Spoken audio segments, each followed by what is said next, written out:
বসুন্ধরায় ঘুরতে গিয়ে আমরা কী কেনাকাটা করলাম সেটা আপনাদের অবশ্যই জানাবো। তার আগে আপনারা আমার চ্যানেলটা সাবস্ক্রাইব করে চ্যানেলের সাথেই থাকবেন। আসসালামু আলাইকুম এভরিওয়ান, কেমন আছেন সবাই? আশা করি সবাই ভালো আছেন। অনেক দিন ধরে এবার একটা স্মার্টফোন কিনতে যাচ্ছে, ভালো স্মার্টফোন যে ভিডিও আপলোড করা যাবে ভালো করে, সেরকম একটা। তো হাতে টাকা না থাকায় উনি কিনতেছিল না। তো আমার কাছে একটা ব্যাংক ছিল, তো আমি সেই ব্যাংকটা ভেঙে দিয়ে ওনাকে বললাম যে নাও, এটা দিয়ে একটা ভালো ফোন কেনো। তো মার্শাল্লাহ ব্যাংকে অনেকগুলো টাকা ছিল যেটা দিয়ে ভালো করে একটা স্মার্টফোন কেনা যায়। তো আমরা গিয়েছিলাম বসুন্ধরায় সেই স্মার্টফোনটা কেনার জন্য। তো আমি ফার্স্ট টাইম এখানে গিয়েছি, আমার কাছে অনেক ভালো লাগছে। এটা ঘোরাফেরার মতন সুন্দর একটা জায়গা। আর এখানে গিয়ে ইভা অনেক খুশি হয়েছে, অনেক দৌড়াদৌড়ি করছে, অনেক মজা করছে।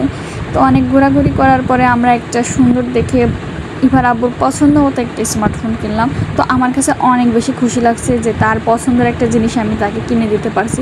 যতই হোক তার টাকা, তারপরেও তো সেটা আমি গোছাই দিছি তাকে, তাই না? তো সেও অনেক খুশি হয়েছে।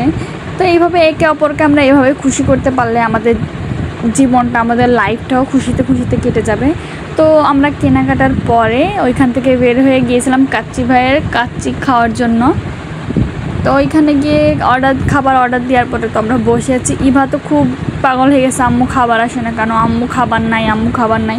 আমার খুবই হাসি পাচ্ছিলো যে বাসায় ওকে কত দৌড়ায় খাওয়াতে হয়, আর ওইখানে গিয়ে ও নিজেই খাবারটা চাচ্ছে। তো যাই হোক, খুব ভালো। খাওয়া দাওয়া শেষ করে আমরা যখন বাসায় ফেরার উদ্দেশ্যে বের হই, তো মেট্রো এখানে এসে আমি অনেক অবাক হই। এত পরিমাণ লোকজন, মানে ভিড়ে দাঁড়ানোরও জায়গা নেই, এরকম অবস্থা। আর গরমে তো ইভা কান্নাকাটি শুরু করে দিছে।